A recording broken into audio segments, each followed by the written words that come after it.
Welcome to the Colorado Food Magazine podcast, your weekly taste of the best in Colorado's vibrant culinary scene. Now, let's dive in. Welcome to the Colorado Food Magazine Season 4, Episode 2. Today we're with Emory Wilcoxen of Saige Business English. You're wondering, what does this have to do with food? Well, everything has to do with food, as you know, because one, we all eat. Two, we're here for a purpose. You know, the Colorado Food Magazine is sponsored by the Hispanic Restaurant Association.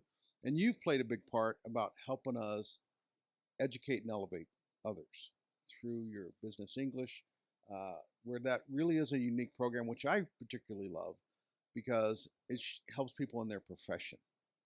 And so let's start with you. Tell us about you. What made you start Saige Business English?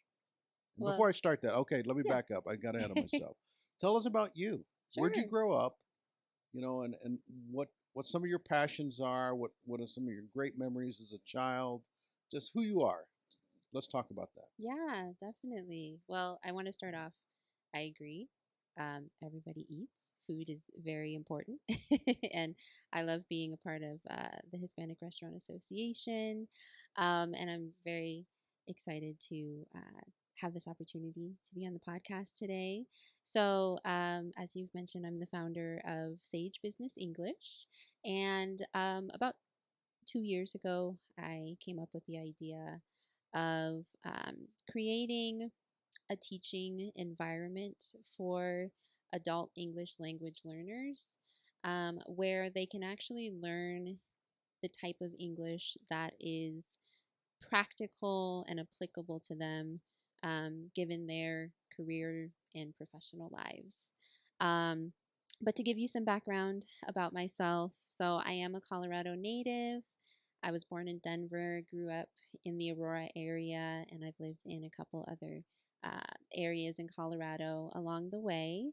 So you're not only a native, but born Yes. in Colorado, which seems like nowadays. Now it's harder to find people who are born in Colorado, but I am actually one of the few Born that and you will raised. meet. Yeah, yes, I am a actual Colorado girl, and I'm happy that I grew up in the Aurora area because it's a really diverse city, and I grew up in the Aurora public school systems. So from kindergarten until high school, I was with students from all different backgrounds, nationalities. Hearing different languages was normal. Learning about different cultures at school was normal. And even myself personally, my family is very multicultural. So I definitely became very comfortable and felt very at home learning about different people and their backgrounds. Oh, very nice. And that's the beautiful thing also about food. Yeah. The Colorado Food Magazine. There's so much, I'm going to use the term diversity and just strength, local, just so much fusion throughout Colorado from, you know, the Mexican, Peruvian, Jamaican, whomever. Yeah. It's all fused somewhere. It is. And I know Aurora is one of the, if not the most diverse city in Colorado from a population perspective demographic. I've heard that too. And I can tell you, coming from Aurora, I definitely believe it. You will find any type of restaurant, any type of cuisine you're looking for in Aurora. So what's your favorite restaurant in Aurora? I know I told you beforehand, like, you better think of some of these places. Yeah. What do you like to eat? What's your favorite type of food, comfort food, and where do you like to go when you want to treat yourself? Yes, I definitely am a foodie and I'm very adventurous when it comes to food. I love to try everything at least once. But growing up, you know, once I gained a little more independence and could drive and make plans with my friends, one of my favorite places to go in Aurora is this sushi place called Sushi Katsu. And it's off of like Havana and Iliff, which is a really fun part of Aurora. There's a lot of different Asian cuisines in that part of the city. And Sushi Katsu, if you drive past it, you will see, especially on a weekend, it's packed and there's always a line of people waiting outside, but it's worth it, I think. Is it? Mm-hmm. Do you have a particular dish you like? I was really into, and I still like it, unagi, which is like the teriyaki eel. Yeah, the eel. Yeah. Yes. Oh, I love that. That's actually one of my favorites. Yes, I love the flavor. But I like raw sushi too, salmon. Okay, if you had to name a Hispanic or Latin place, what do you like? Oh, that's a really good question. Tacos Selene. Okay, And they're very good. Yeah. yes, yeah, You was have a off of six. particular? Do you like the birria? Do you like the al pastor? I like Carnitas? the they're not carnitas adobado. I like the lengua tacos, and then they also have pork tacos that are cooked in kind of a red sauce. Okay. Oh, they're so good. Oh, Yeah, very nice. yeah. Okay, so now American comfort food. What do you like? Mm, Is there a barbecue place? Is there a sandwich place? yeah.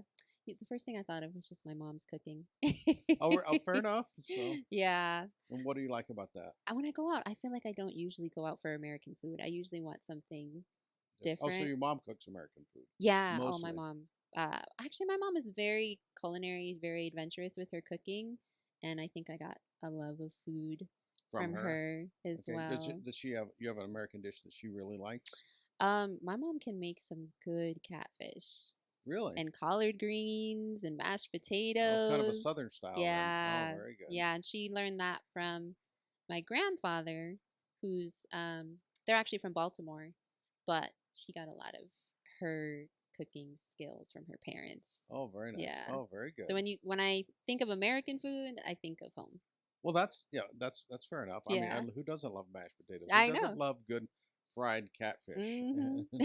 And collard greens, I'm telling Well, you. I'm not a fan of greens in general, Oh, so okay, even okay. though nothing against collard greens, but Yes. lettuce, The greens, okay. broccoli, I do eat them, but only because They for say my they're good health. for you. Exactly, that's why I do it.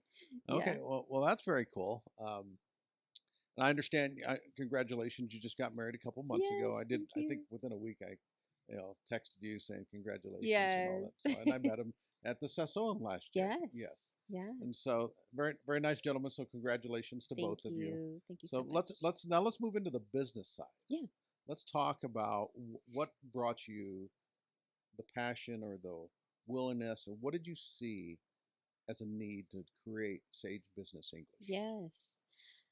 It's we go on such these I feel like we go on these incredible journeys through life where unexpected things happen, but they create an opportunity for change, an opportunity to kind of refocus yourself.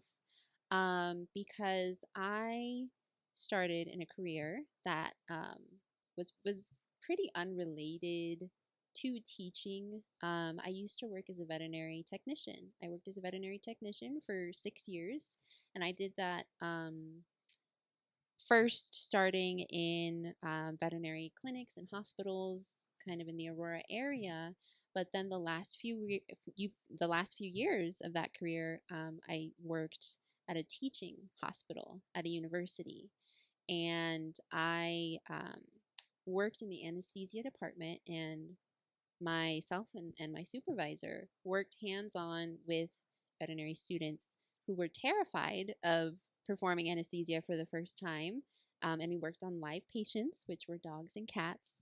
But I found a real love of being committed to that student and helping them from step one all the way to waking up the patient from surgery, and just being that support of teaching them how to deal with complications that can occur, how to prepare for inducing a patient under anesthesia. That whole process kind of holding their hands and guiding them, I really enjoyed.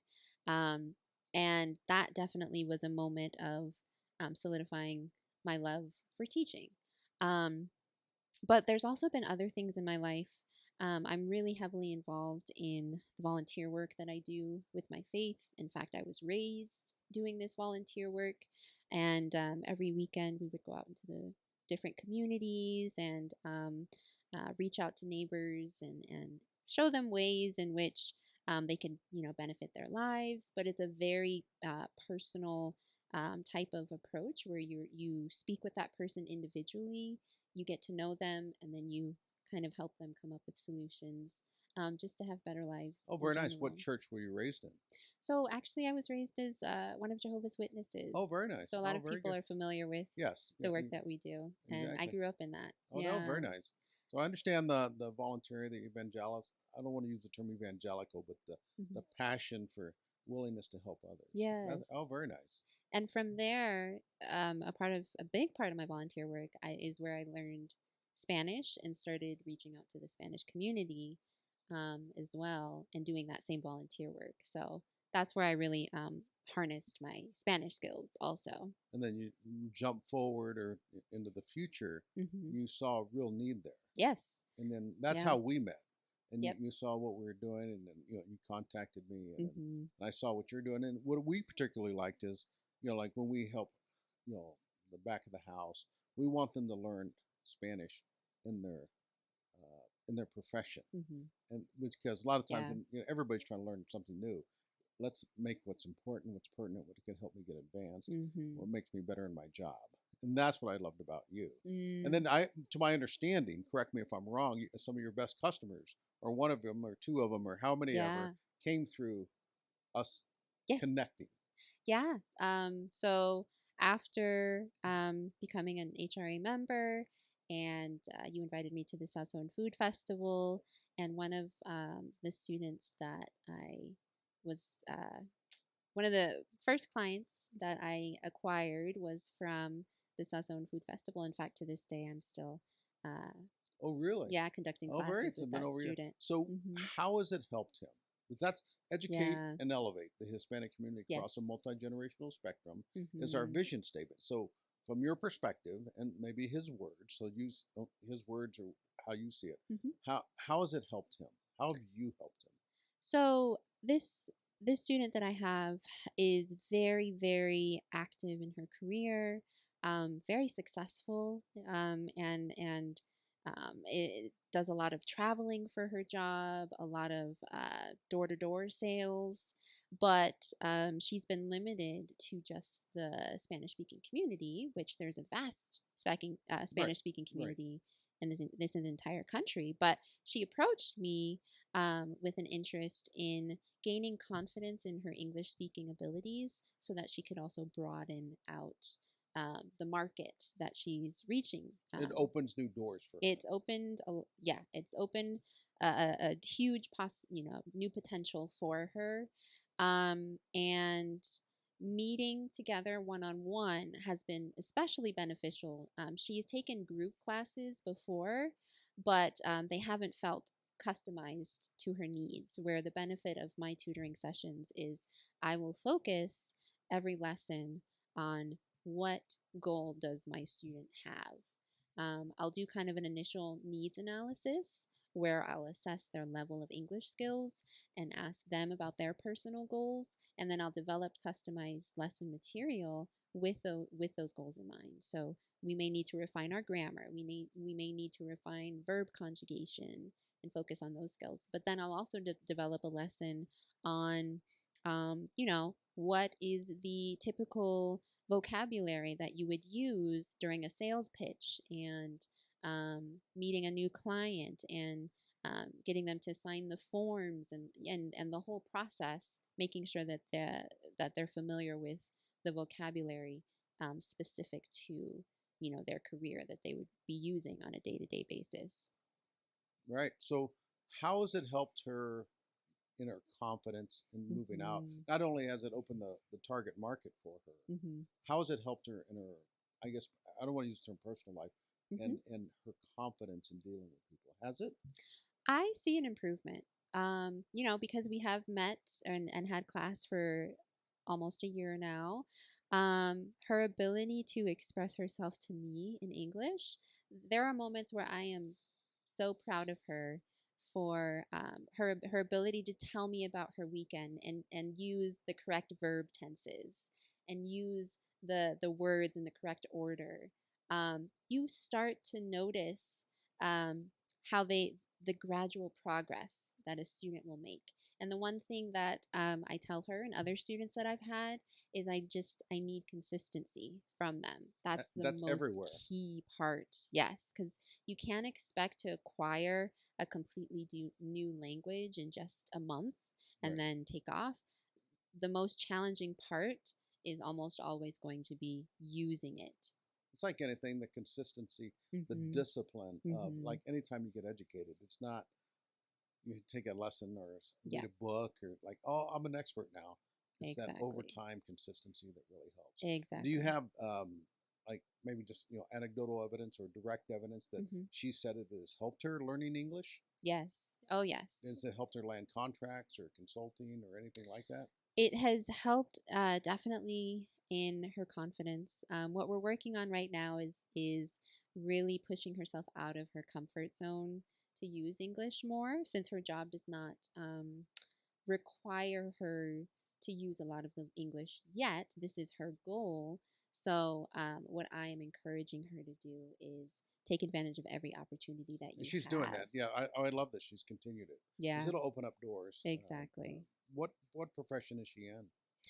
She works in sales. Oh, very nice. Okay, Yeah. so it really can double or quadruple Yes, her target audience of being able to connect with them. exactly. Oh, very good. And even just her, so her, I see an improvement in her conversational skills. Also, with every single lesson, I will assess a student in their speaking comprehension, grammar usage, um, vocabulary usage in every single class. So I'll kind of assess them and grade them in each of those categories, and then at the end of our monthly contract, let's say, I'll review with them. Okay, here is the level of your speaking ability that I feel like you're at, and your level of listening skill that I feel like you're at. So that, and I give her a progress report so that she can also track her So there's progress as well. like this is how I'm doing. This is so Mm-hmm. it's graded. Yep. So what separates you, or is that just that whole description we've been having in the past, 10 or so minutes, separates you from other types of English or ESL programs? Is that it? That personalized approach, the conjugation of the verbs and everything else. Is that what helps you? And sounds like you also develop a more of a personal Yeah. friendship. Yes, definitely. I think what differentiates me, maybe from other English learning services, is my approach is personalized. It's based on the specific needs of my student. We have our first free class together. They tell me the areas of English they want to improve in. They tell me their struggles, and maybe even their insecurities about speaking English. And then I also um, will observe what I'm noticing about them while they're speaking English to me, and then I come up with a customized plan specifically with their goals and needs in mind. So it's very student based, individual student based. Oh, very nice. Well, that's a beautiful thing, and that's what I wanted to have you on the podcast as we relaunch and redo everything else. We're launching our certified culinary professional program, and one of the key ingredients to long-term success in the back of the house and in the culinary world is the ability to be bilingual Mm-hmm. both ways. Yes. And that's where I thought it'd be appropriate that we talk to you. There's a lot of these people that they're such great chefs and Yes. skilled talent everywhere, but they have a limited ability to progress because then they can't communicate with the rest of the house, and that's our goal is to Yes. help fix that. That's why I talked to you the other day, like when we launch this, we're going to use you as a tool to Mm-hmm. help them long term. Yes, and I completely support this program and its mission because um, I understand how learning a language, myself being bilingual, I understand how learning a language opens doors for you and creates a level of independence and growth for you professionally, but personally. You meet so many more people in your life by learning a new language, and that provides opportunities and connections. And I strive to allow my students to have this opportunity of growth as well. Well, that's fantastic. I mean, you've been so supportive of us, and likewise we of you, and everything we're doing. And this whole passion, trying to harness all these different energies out there to move in the same direction. If somebody wanted to learn more about what you do and potentially become a client, how would they do that? So there's multiple ways to contact me. I am on Instagram under Saige Business English. I'm also on LinkedIn. It's going to be under my name, Emory Wilcoxen, but then you'll also see founder of Saige Business English. I'm available on email and phone as well. What's the phone number? The phone number is oh goodness, 719 315 1935. You don't call yourself very often. I know that. Nowadays. And if they wanted to write you an email, Yes. go ahead and spell that out. So it's going to be saige.business.english.llc@gmail.com. SAIGE dot. That's what I recall. That's why I was like, because initially I'm like SAGE. It's SAIGE dot English dot business dot English dot LLC Oh, very good. at gmail.com. Oh, very good. So if you're in the audience, you happen to listen to this, just she can really help your career long term. You have consistency, work effort, and then just keep it going from there. Do you have anything for us? I mean, do you have anything about you want to say about the Colorado Food Magazine, the HRA, yourself? Anything else you want to add? I would say being a member of the HRA was really a jumpstart for me to be able to promote my business to the community of people that I was hoping to reach out to. Yourself, John, and Drew, and all the members of HRA have been such a source of support and a great way for me to make connections and just kind of put the word out there of what Saige Business does and what our mission is. My husband and I had a blast at the Saison Food Festival last year, and it just feels like an environment of encouragement and motivation. And I think that you guys are doing an amazing thing in the community. Okay, well, thank you very much for that. We appreciate having people like you, people of excellence, as I like to say. Oh, thank you. You exude excellence. You're very methodical in everything you do. You're always prompt, and everything I've seen. So I appreciate it, and thank you for coming in. Thank you so much for having me.